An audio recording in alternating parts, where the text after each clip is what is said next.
will meander on in, that we'll let them join us, but otherwise we'll go ahead and get started. Okay. So thank you guys for being here today.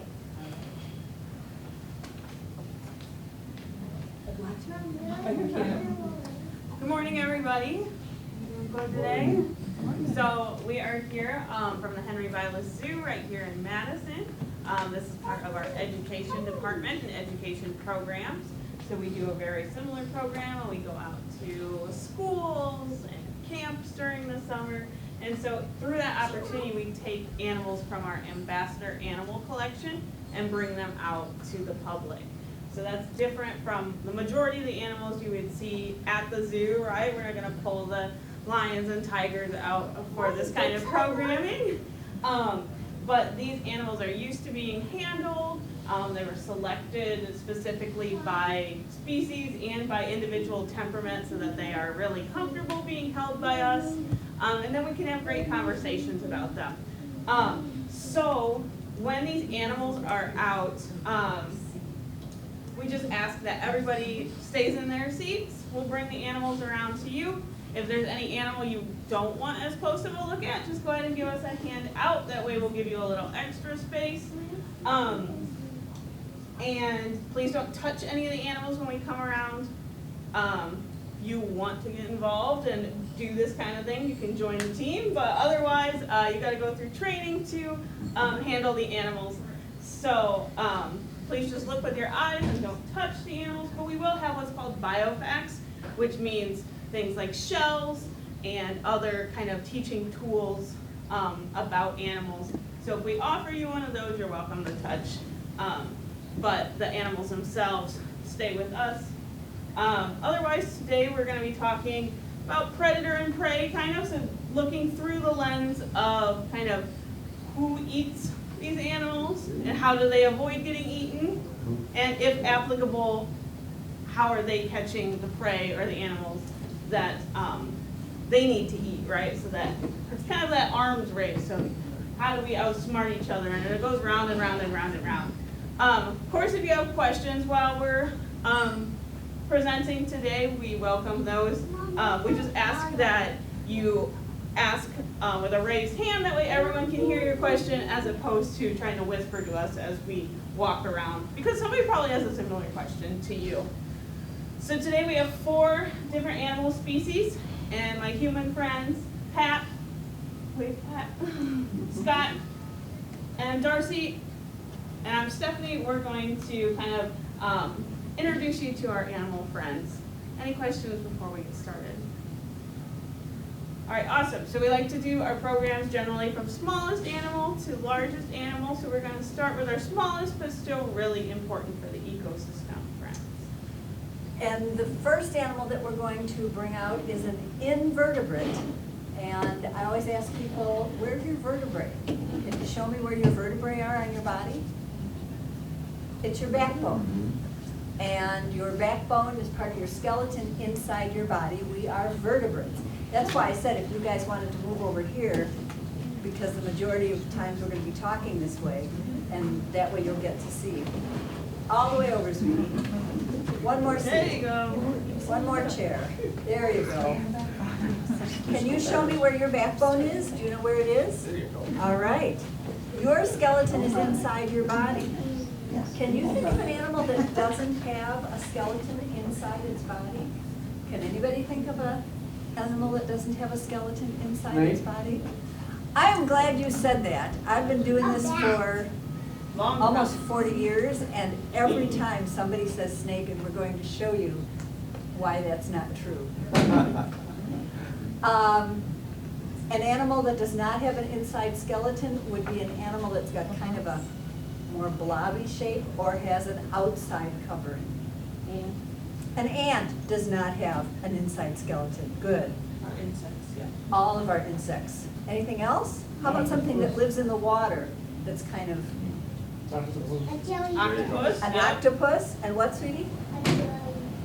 A jellyfish, okay. And worms. So, if it doesn't have a backbone, it's called an invertebrate. And the invertebrate that Scott and Darcy and Stephanie are going to walk around with is the African hissing cockroach. It comes from the island of Madagascar. And, you know, that's a real common reaction at first when we talk about Madagascar hissing cockroaches. But they are very important to an ecosystem because they are nature's recyclers. And so they clean up all of the debris that's in a rainforest and eat the dead leaves and the dead plant material, the dead animals on the floor of the rainforest. But they're also food for a lot of different animals. So Darcy's got one in the container here. It's very dark on the floor of a rainforest. Only about 2% of the sunlight makes it down to the forest floor. So one of the ways that they protect themselves is that they're dark and they're hard to see. And of course, one of the most important things for an animal is not to get eaten. But they have a couple of other adaptations that make it hard for them to be seen and eaten. If you'll notice looking at them, they've got little holes on the sides of their body. And those holes force air out and they make a hissing noise. They sound like that. Can you go? What do you sound like? If you are, let's say, a little monkey, and you come down out of the trees, and you reach into a pile of leaves, and you hear tss, what are you going to think it is? A snake. And if you are a cockroach, you do not like snakes. That's where they're also going to be breathing from, so. So another way they Those nice and protect clear, right? themselves is that they make that hissing noise and sound like a See snake. the little mites that live on the brown spots? Yeah, Scott's showing you that they've got little mites living on them, and you can see the mites when you look at the body. Symbiotic relationship. They've also The got- mites clean them, what do you call these and things? the mites get food off them, and the What do you call them? cockroaches get cleaned for free. Oh, well, if they They do kind of have move, you those might too. call them a horn, but these are antennae. And so what they do, because it's, like I said, it's very dark on the floor of the rainforest, they use those antennae to help them feel where they're going. I don't know if you noticed the legs, and if you didn't, take a look when Scott walks around again. The legs have got little spiky things on them, and that helps them grip. It's wet in a rainforest because, what do you think it does? What do you think it does every day in a rainforest? It rains. It rains every day. And so the leaves are wet and slippery, and those spiky legs help them grab on. They're not fast, because if you eat dead leaves and dead plant material, you don't have to be fast. You can find your food easily. But they are a food source for a lot of different animals. A lot of primates eat them, as well as frogs and toads and lizards.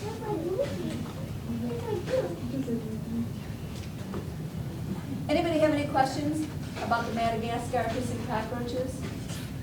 We have named them Mozart, Beethoven, and Chopin because they are decomposers. Which is only a joke for adults. Here's the horns Where do that they- we're talking about. Yes? Where do they stand in the In the zoo, we have them where our education animals are, but also in the Discovery Center, which is open for camp and kids. It's not open to the public right now. Okay. But we do have a bunch. And our teacher cockroaches, we have about 5 of them in their big colony. I always find that it's a good indicator sometimes when you look at how many babies an animal has. So we think about hissing cockroaches. When they have their babies, I mean, it's a dozen babies that'll come out. They're super, super tiny, and then will mold into this large phase of adult life. But our colony is hundreds of hissing cockroaches that all, and they, like Pat mentioned, they kind of all mound up. They look miraculously like a bunch of dead leaves on the ground. And so mounding up together and being able to hiss to each other, they can feel those vibrations and they know the alarm hiss or the how you doing hiss or I think you're kind of cute hiss. And so they'll communicate with each other as this big kind of mob of cockroaches. It's pretty crazy. Also, because the exoskeleton is a hard shell, they molt or shed when they grow. And when they do, they're white. And it lasts for 6 to 8 hours. So then they're soft and kind of mushy, and they have to hide, yeah, very vulnerable. They have to hide under dead leaves or dead logs until they darken up. And this is how they grow, because when they get to a certain point, that exoskeleton is kind of limiting them. So we like to compare it to kids needing new clothes, like as they grow, that they're gonna need a larger shell until they're full grown. And these guys are, they grow up fast, as you'd imagine. About 7 months they're full grown, and then they can live 2 to 5 years in human care. Probably get picked off sooner than that in the wild. They can get up to 4 inches long. Get to be pretty large. Anybody else with a question?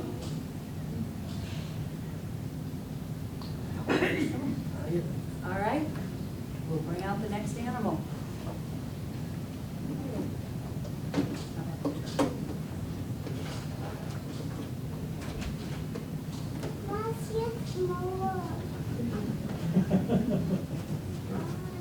Sure.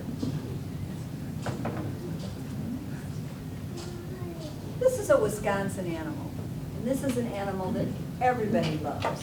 If I told you that this animal carries its house on its back, can you think of what it might be? Anybody? Also got a good armor, Turtle? It's a turtle.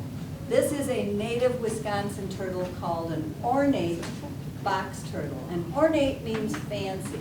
So when you look at Thelma, she may not look fancy, but if you look at her polished shell, you can see why she was called that. And this is what was used before plastics were invented. When they made buttons or hair barrettes or tortoise shell glasses, they were made out of tortoise shells or turtle shells. And you can see why, because they are quite pretty. I didn't know you were going to touch me. And it's called a box turtle because there is a split right here, kind of like, what do you call it? A hinge. That allows the shell to actually close up. And the legs can pull in, the head can pull in, the tail can pull in. And not only will she look like a rock, but she will be so protected that nobody can get at her and eat her. So she is well protected by her shell. And older than that. She was brought to us in '99. take a look at what's inside her shell. What's this? 26, 27 at minimum. And It's she's older. bones. This is her backbone. The turtle shell is actually part of her skeleton. The shell is modified ribs, and the backbone is connected so that she cannot come out of her shell, contrary to what cartoons show you. Has anybody seen the movie E.T.? Supposedly Steven Spielberg modeled E.T. after a turtle. And when you look at the turtle head, you can see how that happened. Also, you'll notice that a turtle shell has sections on it that we call scoots. Let me show you the scoots. Can you see those scoots? They're kind of like pieces of a puzzle. And we're going to count them. And I'll count them over here. So Good count. trivia. 1, 2, 3, 4, 5, 6, 7, 8, 9, 10, 11, 12, 13. So, how many scoots on a turtle shell? 13. If you have been to the zoo and seen the big Aldebra tortoises that we have outside, how many scoots do you think one of them has? 13. The little tiny Egyptian tortoises that we have, how many scoots do you think they have? 13. 13. There are 13 scoots on a turtle shell, no matter how big or small the turtle is. When they're born, they're like the size of your little fingernail, and for every year that they grow, they add a ring, and the scoots get bigger and bigger. They wear out on the edges, but if you look at Thelma, you can kind of see some of the rings that are along the edges there. It's kind of like the rings on a tree, they add just a little bit to the edge of the shell. If you count those rings, you can guesstimate their age. Not just rings on a tree, rings inside an elephant's tusk do the same thing. Can you tell about the difference between water? Yet, not yet. Take a look at her feet. You can tell that she is not a swimmer, because if she were a swimmer, she'd have flippers, or she'd have webbed feet like a duck. But she has claws, and so those claws help her grab the ground, help her kind of lift her shell up, because it's kind of heavy. And then she can walk along the ground, and she is a predator when it comes to things like worms and bugs. Do you like to eat worms? No. But Thelma does. So worms and bugs, as well as the salad that she gets at the zoo is a salad that any one of us would like to eat, minus the crickets and the mealworms. But it's got kale and lettuce and strawberries and carrots and peas and blueberries, and so she gets So she's just quite a kind of lovely busy salad. crawling around. Now, Really struggling. there are turtles that live in the water, and their shells are somewhat flatter. And they're flatter so that they're more streamlined and they can go through the water, besides having the webbed feet or the flippers. And you'll notice that Thelma's shell is quite humped like that, so she would not do well in water. So there's the difference. Sometimes people ask, what's the difference between turtles and tortoises? So, for your fun facts, turtles, so we think of them maybe sometimes as being aquatic, but they don't have to be, like Thelma. Turtles are gonna be omnivorous, meaning they will eat 40, plants 45. and some sort of other animal, whereas our tortoises eat just plants, so the giant Aldabras eat just plants. Like we mentioned, a lot of times the turtles are gonna be more aquatic based, but not always. Tortoises will have those like column-like feet, whereas her feet are a little bit more off to the side. And so all tortoises are turtles, but not all turtles are tortoises. And this is kind of just a human distinction we make. Of course, with most animal categories, there's always kind of like exceptions and things that are kind of living in that middle space. But You ever wonder where the turtles that live in the water, how they live around here under the ice all winter long? They breathe air. So how do they get air under the water all winter? Tell me. They breathe through their butts. They can open their anus up, and there's lots of blood vessels, kind of like they breathe through the, kind of like a fish uses its gills. Their metabolism slows down to almost nothing in the cold. And they can open their butts up, and it's all lined with blood vessels, and that's how they breathe in the winter, under the water, all winter long. So that's like the flat snapping turtle, that's what they would do is remain in the water, but Pat's gonna tell you how this one survives our not ideal winter. We have an exhibit right outside the Discovery Center by the alligators that has a bunch of ornate box turtles in it. And every year, as the nights get longer, scientists say the nights get longer rather than the days get shorter, they start to dig underground. And they go down deep enough that they don't freeze. Frost line. And they go below the frost line. And then come spring, when the nights start getting shorter, they make their way back up again. And they're very hard to see because they're covered in dirt. They look very much like a rock that's moving around. So a lot of our reptiles live underground in the winter. why do they live underground? What happens in the winter? It gets cold, and these guys don't make their own heat. Right, So- this is a reptile, and reptiles have to have something to warm them up. So if you were a reptile and you got up in the morning, you would have to go out on your driveway and you'd have to stretch yourself out on the driveway and let the sun warm you up long enough that you could go inside and have breakfast. Otherwise, you wouldn't be able to get your food. So we have like a little furnace inside our bodies, but reptiles do not. so they need the sun or a heat lamp to stay warm. Any questions about Thelma, turtles? A lot of our reptiles are endangered, mostly because their habitat is being lost. She likes to live in areas that are near water, but not in the water. Someplace where she can dig up the insects and eat the vegetation that she needs. And a lot of those places look like a great place for us to live as well, or to put in a shopping center, or build a road.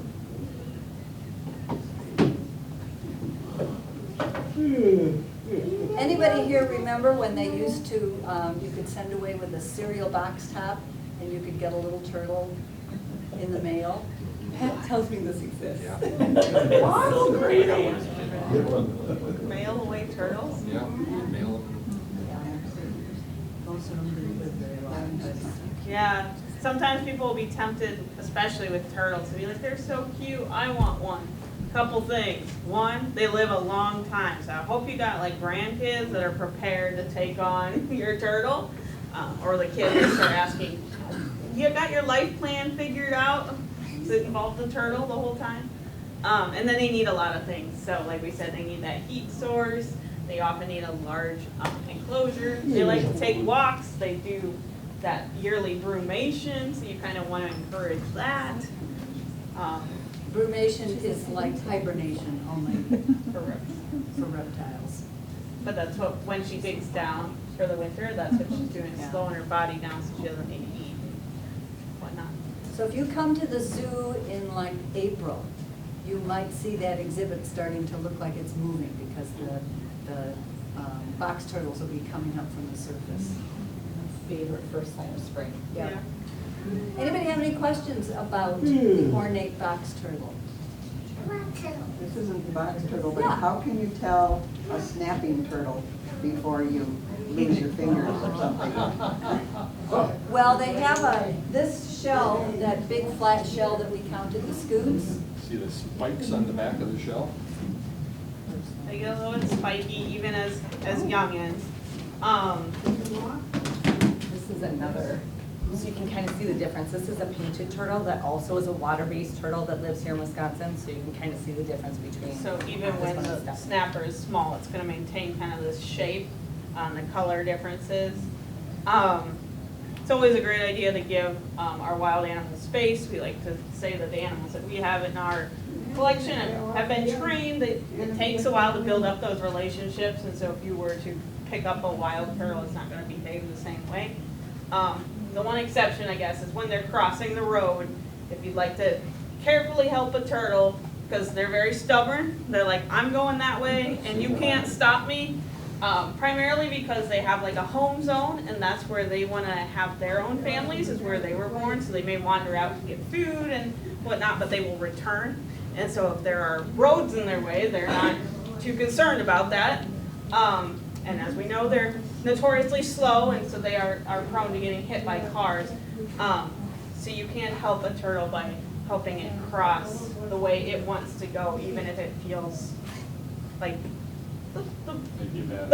the wild area is behind you, turtle, but if it wants to go that way, it's gonna go that way, even to its own peril. And snapping turtles have a very long neck. They can reach all the way around to the back, so you never want to pick one So up. they're kind of the exception. They are, so this is an easier ask to help cross the street. I've heard, like when we would have worked at the Wildlife Center, they would recommend if we see a snapping turtle, especially one that's this big and you know it's got that big long neck, I've heard of people using their car mats to give them support from the bottom, and you hold them from like the very back of the shell because they can reach so far around. But you can kind of scoop them up on a car mat so that you have most of, because they're heavy, they can fit, so. Or you can also just play patrol. Yeah. Be the crossing. Get stubborn like the turtle and be like, no, the turtle needs to cross. Kind of like we do for cranes. Yeah. I've been known to guide a crane across the street before. Yeah, not on the highway, I guess, but on a slower residential road. Any other questions? All right.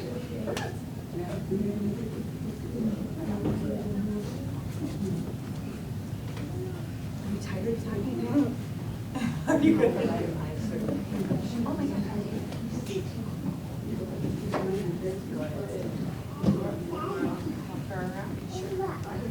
So our next animal friend is not going to be a local species. This is Tiana. Tiana is a giant African bullfrog. And so right now she's about hamburger sized, and she feels kind of like a water balloon when you pick her up. But in the wild at full size, we're looking at potentially like dinner plate size. So she can get about yay big, very like flat, fat looking. So she is what we call an ambush predator, meaning that she uses that great camouflage to kind of just sit and wait. Can't imagine Tiana chasing anybody around. So she's sitting and waiting, and then when food stumbles nearby her, she's going to grab it and eat it. So she's not picky. She'll eat small mice. She'll eat other frogs, even her own species. She will eat young birds, fish, whatever she can kind of get a hold of. And then you'll notice the frogs don't really have teeth the way we do to like bite and chew. So they're going to be swallowing. And to help, what's that? They do have. They do have teeth, but they're not chewing teeth. They're just kind of like similar to the way that a lot of snakes do. They have like teeth that kind of. Yeah, they got like kind of a little plate of teeth. They're very small and not really, again, not for chewing, not for tearing. But so then they need to swallow that food whole. So to help them with that, because they don't really have throat muscles the way we do. If you look at her face, she's kind of just got like head and then giant body. So to help move that food along, she will push her eyeballs down kind of into her head and kind of give that food a push. They swallow using their eyes. So if you look up videos, you can watch frogs where the eyes come down and kind of sink into the head, and that's pushing the food down her throat. They got a nice big mouth. They are cannibals also. Yeah. They will eat their own kind. They can have up to 4,000 babies at a time. So that tells you that this is also going to be a species that is going to be food for lots and lots of animals. Like to say, how many babies does she need to have in order to keep a population steady? If I We had say 4,000 we kids, just I say think just I'd eat two, more. right? One to replace mom, one to replace dad, and then be able to reproduce. And so when you're having lots and lots and lots of babies like that, a lot of them are going to be food sources for other animals. And the conditions may not be super viable to life as well. So she needs to stay wet, right? She's got that moist skin. So sometimes people think of our reptiles like snakes and turtles as having wet, sticky skin. That's not true. They have kind of water contained within themselves, and it doesn't go through the way that it will with our amphibians like frogs and salamanders. So that wet skin needs to stay moist, and she can actually breathe through her skin. And so where she lives, sometimes it gets kind of dry. So how is she going to deal with a drought season? Well, she makes a giant booger. She produces mucus, so this like slimy, boogery substance, and she will coat herself with it until she's fully kind of encased in a cocoon of booger, and then the booger dries, and she can survive over a year in that state.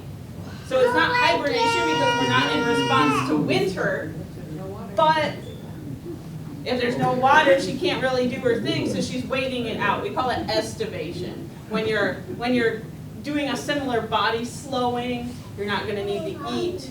You're going to slow down your heart rate and your breathing rate, but in response to drought conditions instead of cold temperatures.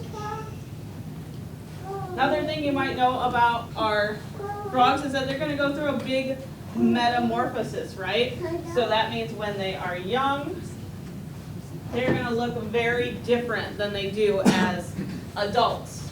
So they go through that tadpole stage, right? And that means they need to lay their eggs in water. Their eggs are very jelly-like.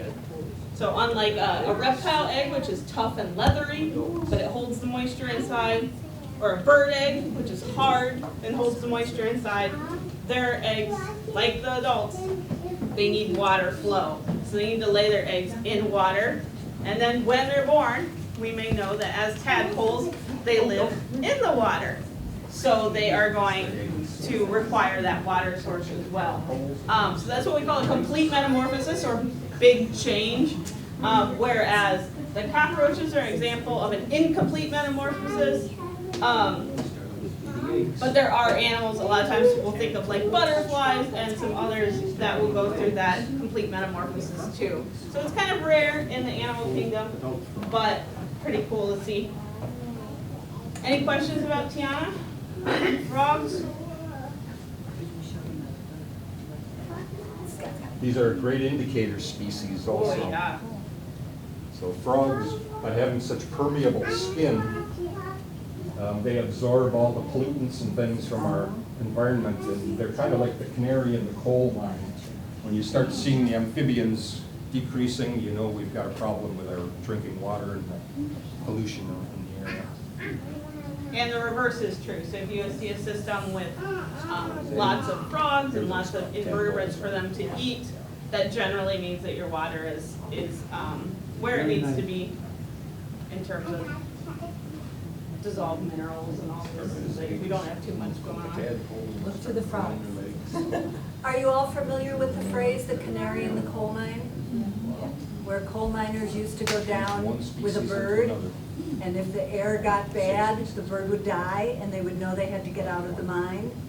Well, if we see that the frogs and toads are not healthy, that tells us the water's not clean. Or if they start coming out with mutations, like when we start seeing missing limbs or extra limbs, there could be something happening in a water source there too. So it's great to look for the frogs and see how we're doing. Another common question I get is, how do we know if it's a frog or it's a toad? And so our frogs are generally going to be smoother. Sometimes you will have a little bit of bumps, like Tiana's got a little bit of bumpiness going on. But toads have poison glands on their skins. So it's not necessarily like I touch it, I'm going to be in trouble. It's more of an eating thing. So if a bird or a dog wants to eat a toad, they will often taste really gross right off the bat to like warn them about it. But they can kind of make some animals sick and don't taste very great. They're also more land-based in general. So some of our toads are diggers, and they'll have like shovel-looking feet to dig. But in general, they're going to be a little bit less bound to water than the frogs. And their legs are also, they're not going to do quite as much of that big jumping that frogs do. So their legs look similar, but they're not quite as muscular, they're not quite as large for those big kind of traditional frog jumps. Frogs are usually wrong. Except Tiana. Toads are usually wrong. True. Tiana's gotten so large that her legs are not quite functioning the same way. She actually can use her feet to dig a little bit. Males, when they're full size, are about the size of a dinner plate. So you can think about the bullfrog when you're eating dinner tonight and think about how potentially big they can get. It's funny, they're kind of like face and middle seems to stay like the same size, and they're just getting like flatter and larger. That must be why people eat frog legs, but not toad legs. Because toad legs must not have enough meat on them to make it Maybe they're worried worthwhile. about those poison glands too. So we told you everything you ever wanted to know about African frogs? Nothing that we've You're left killing it, out. Pat. You're doing great. All right, then Scott's gonna bring out our last animal, one of our favorites. And hopefully when he talks about it, it will end up being one of your favorites too. Yeah. Now, where's the skeleton? Yeah, that's it. Should be in there. Oh, for our. Is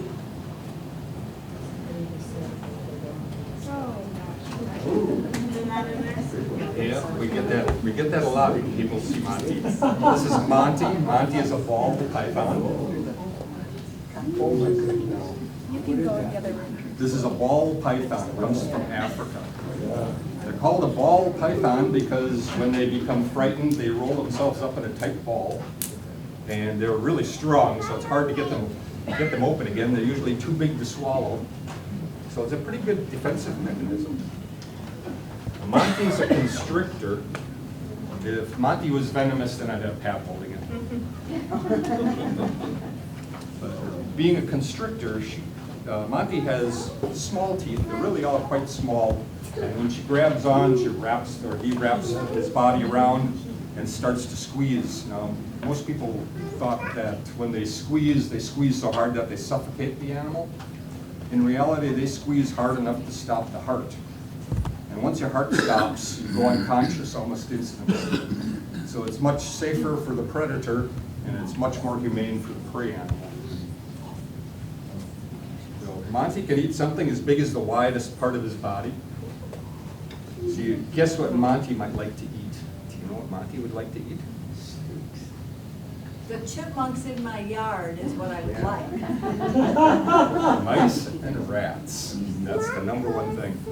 And many people don't like snakes, but they're really important as a conversation or a conservation thing because of being able to eat rodents. Rodents like to eat most of the same kind of foods we like to eat. They have many of the same diseases that they can pass along to us.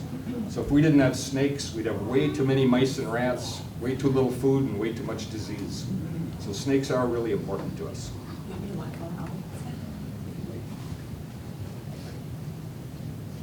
So Scott, if he can eat something the biggest part of his body, I noticed that's not his head. No. And his head is pretty small, right? But they have special jaws. Their jaws are kind of like on rubber bands. Our jaws are attached here. We can go up and down, but we can't make our jaw drop down, right? And they have very stretchy skin around their face also. So they have, where we have our chin bone here is just one solid bone. There's a split right there, so their jaw can go sideways, and it can also drop down. So it makes for quite a good-sized opener for them to be able to swallow them as a rat. And how do they tell if there's a mice or a rat? Yes, Monty, if you look closely, like where you have a mustache kind of, there's little holes. Those are called heat pits. And they can sense infrared, so they can get the heat that comes off of a body. Now, this is specially treated paper, and if I put my hand on here for a second, it retains the heat from my hand. So that's kind of how Monty sees. They can see the leftover heat signature. So in complete darkness, Monty could still find a warm body in a room, a dark room. I know a lot of people are like, it sounds dangerous. Monty is a ball python, which means he loves warm hugs. He is a hugging kind of snake and not, like Scott said, not a venomous snake. So he might use his teeth to catch his food, but then he wraps his body around it and gives it a really tight hug and hugs it and hugs it and hugs it until its heart stops, because it's a much safer meal for him to eat a dead mouse than it is for him to eat a mouse that doesn't want to be eaten, that's clawing and using its teeth and biting. He really wants to protect his face. So big warm hugs for Monty. So he's a gentle giant. If you notice Monty, when he's coming around too, you'll see the tongue going in and out. With our tongues, we taste. Snakes smell with their tongues. So that little forked tongue comes out, it makes some scent molecules, and they pull it back in and it slides across this thing called the Jacobson's organ. And that's what they use for smelling. Now, if there's more molecules on one side of the tongue than the other, they can tell that, so that helps them know which direction that the prey might be. They're pretty interesting animals. So what you're saying about these, he can tell warm, Right, he warm sees body. kind of in color. Right, okay. So the background, everything like the floor would be dark because there's not heat being produced by it, but as mammals, we're creating that heat signature, kind of like heat goggles. Here's what the mouse that or the rat would do. Somebody before thought that snakes didn't have a skeleton. Well, they've got hundreds of ribs. They're pretty much they're all backbone. They're all core. Yeah. No arms with legs, but you can still So climb trees. humans have 24 or 26 bones in their backbone. That allows us to, twist and bend over and tie our shoes, but I can't tie myself in a knot like Monty can. And the more vertebrae you have in a backbone, the more flexible you are. So that's what makes snakes so flexible. Their coloring also. Camouflage is really important. The number one way to not be eaten in the wild is not be seen. So camouflage is probably their number one way to protect themselves. They like to crawl in trees. And if you look at the underside of Monty, it's quite light. So if you're looking down and he's on the ground, it'd be all shadows and shade. And his back would be a good way to camouflage. But from underneath and looking up against the sky and the bright sun and the light color on the bottom. So it's called counter shading. It's a really specific type of camouflage for animals like Monty that sometimes like to climb in trees.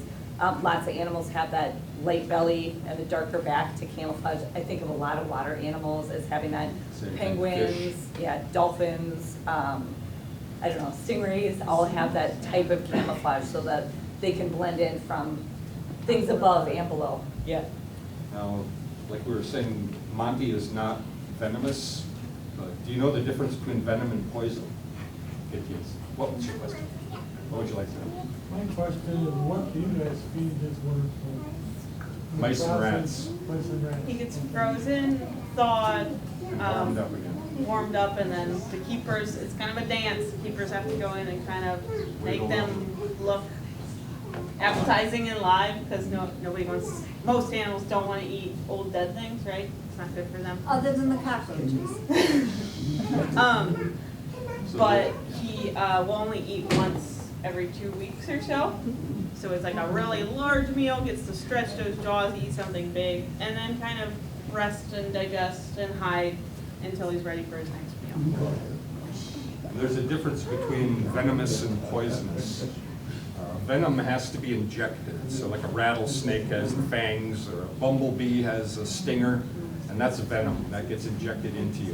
Whereas poison has to be eaten. So in order to get sick from poison, it has to be ingested. Next time you're at the zoo, our poison dart frogs are not actually poisonous. The poison comes from eating poisonous insects, and we don't feed them those, so they don't have any poison. So you can whisper that next time you're at the zoo to somebody, and you have the inside knowledge. What about this, Scott? What do I have? Oh, yeah. Monty gets too big for his skin. He has to grow out of it, and he sheds. That is Monty's shed. And if you want to feel it, it feels kind of like bubble wrap. It's kind of interesting to feel. They'll start, first thing you notice usually if a snake is ready to shed is their eyes kind of milky color. And that's they have a scale over there that protects their eyes. You're never going to win a staring contest with a snake because they never blink. They don't have eyelids. So from the day they're born until the day they die, their eyes are wide open. And this shed here, you'll notice when they start to shed, they'll start rubbing their chin on something rough.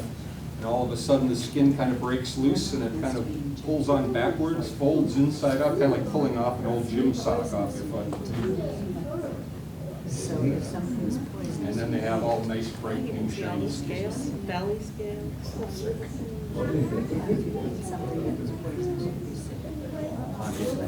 A good example for his They species. overlap a Good little bit, ambassador. and they're not perfect rectangles, but they A lot do of people resemble don't kind like of a snakes. honeybee. Usually if I ask people why, they can't tell me.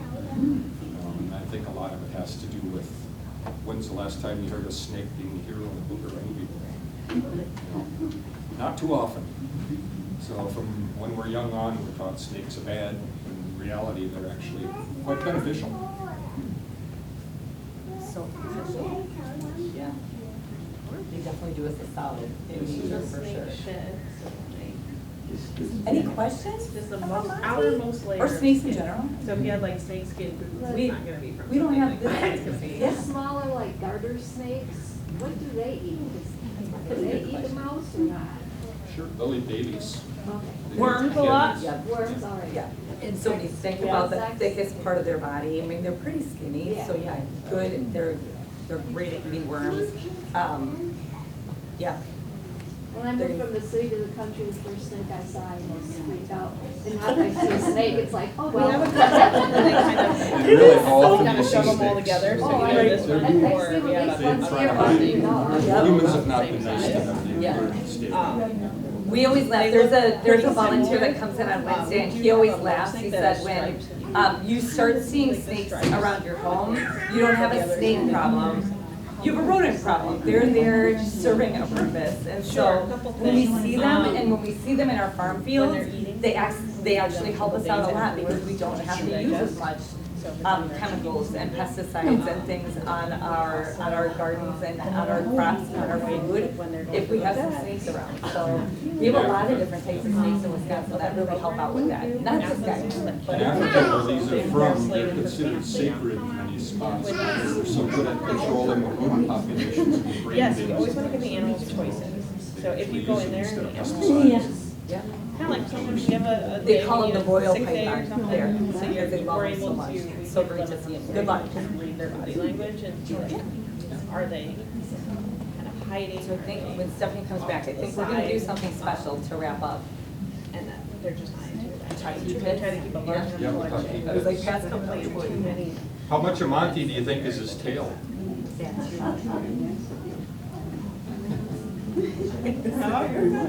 He's got it wrapped around, You yeah. got it wrapped tight. Yeah. It's underneath, but it's really only about that much. It's his tail. It's like feels, it's very kind of soft and straight. He's great. They actually have a good mom. They're great They moms. stick around. Yeah. Ball pythons are one of the most common snakes used as pets as well, because they're very docile. In fact, there are legends that people used to wear them as jewelry in like ancient Egypt, because they would just like wrap around your arm and just hang out.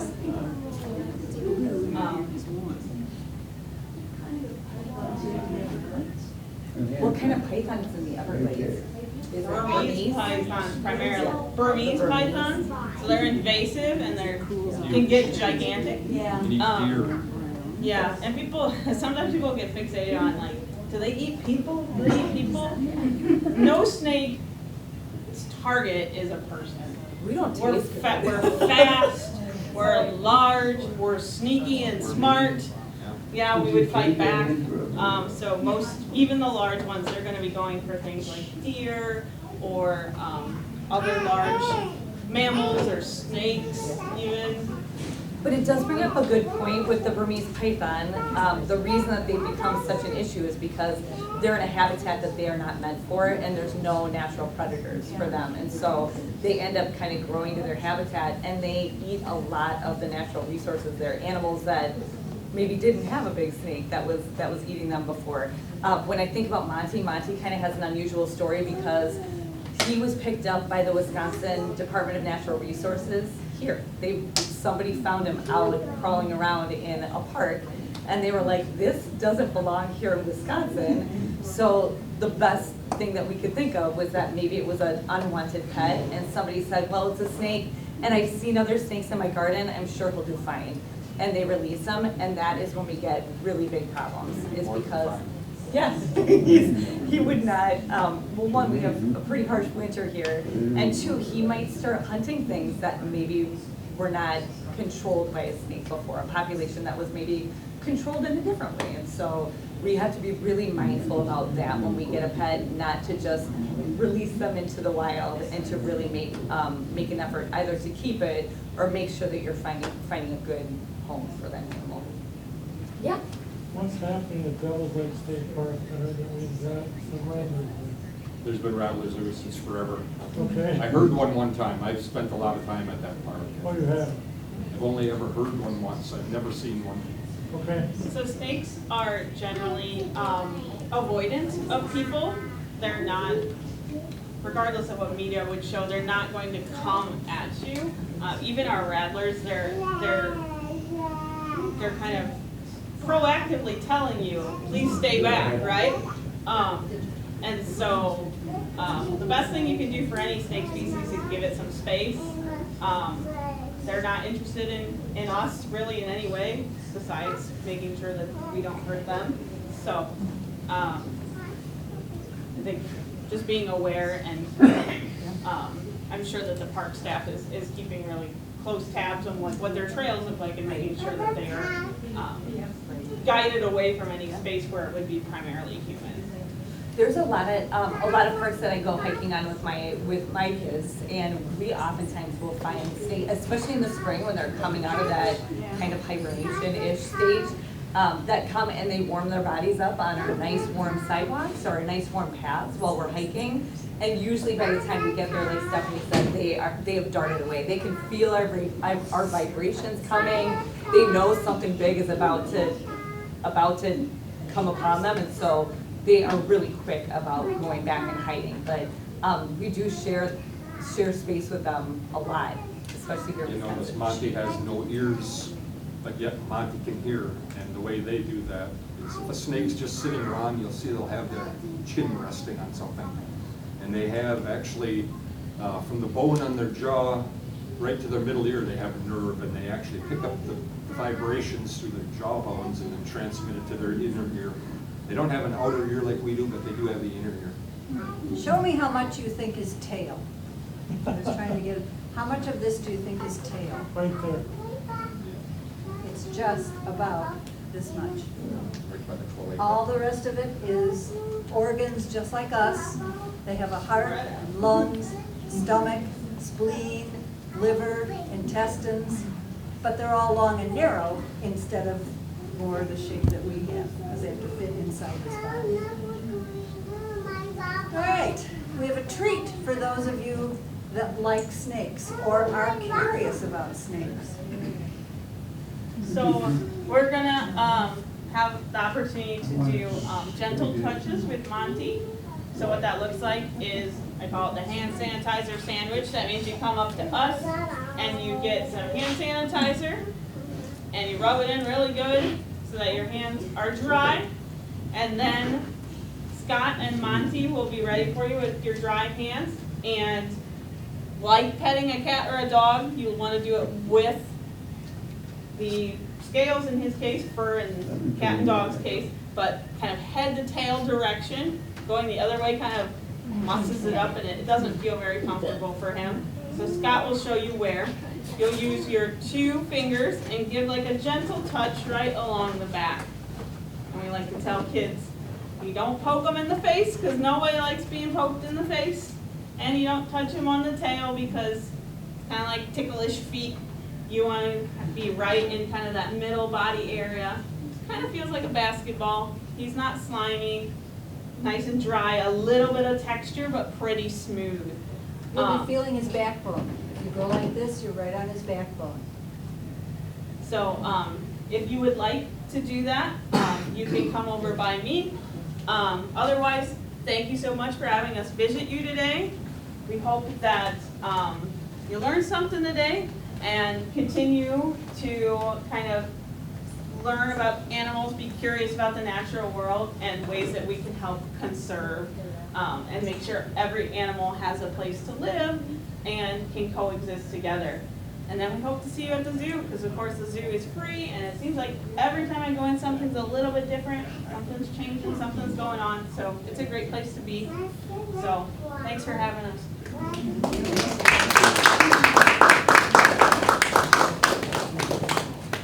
So if you want, you have to go first to Stephanie. Come over here, we'll kind of make like a little bit Go of by her a first, and she's gonna get your hands clean, and then we'll clean up your hands hand after. sanitizer. Rub it in, rub it. Rub it until your hands are And dry. Monty's friend to all, so any age friend can come touch Monty.